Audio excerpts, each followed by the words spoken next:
अस्सलामुअलैकुम वरहमतुल्लाहि वबरकातुहू। Surya Urdu primary school Nagarjuna नगर नांदेड़ के ऑनलाइन तर्ज तालीम में हम आपका इस्तकबाल करते हैं। जमात पंजुम मजमून रियाजी सबक नंबर 7 दायरा। आज हम इसकी मश्क नंबर 28 देखेंगे। सवाल नंबर 1 है, जेल में दिए हुए निस्फ करके दायरे खींचिए। उसमें हमको नंबर 1 है, दो सम का हमको प्रकार पर फासला लेकर दायरा बनाना है। प्यारे बच्चों, इस तरह से आप ये स्केल लेकर स्केल पर 2 सम का फासला प्रकार पर लेंगे और यहाँ पर देखिए सिफर से लेके 2 तक जो लकीरें हैं इतना फासला आप 2 सम का लेंगे। इस तरह से आप स्केल पर प्रकार की नोक रखेंगे सिफर पर और 2 सम का यहाँ पर आप ये फासला लेंगे। अब देखिए इस तरह से हम तो प्रकार पर फासला लिए।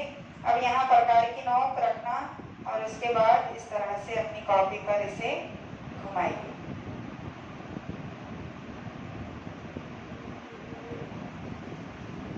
प्रकार की नोक हिलने नहीं देना है आपको, जगह पर ही रहना है तो आपका दायरा सही बनेगा।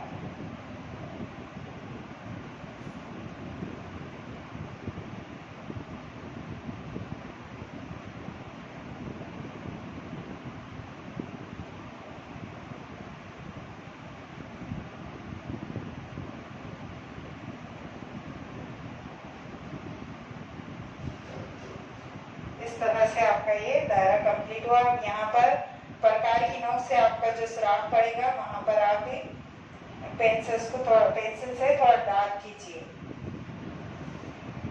जमात पंजुम के तमाम तलबा तालिबात, इस तरह से आप सवाल नंबर 1 का जो 2 सम का दायरा बनाना है इस तरह से आप बनाएंगे। और इसके बाद भी और 2 सवाल है, 3 सम और 4 सम के दायरे बनाना है तो आप वो भी अपनी फेयर कॉपी में बनाएंगे। और पेंसिल से बनाना है, पेंसिल की नोक एकदम बारीक होना है तो आपका जो दायरा है वो एकदम साफ अच्छा बनेगा। इसकी प्रैक्टिस कीजिए ज़्यादा से ज़्यादा और इन वीडियोस को लाइक कीजिए, शेयर कीजिए और सब्सक्राइब कीजिए। अगले वीडियो में हम फिर मिलेंगे। अल्लाह हाफिज़।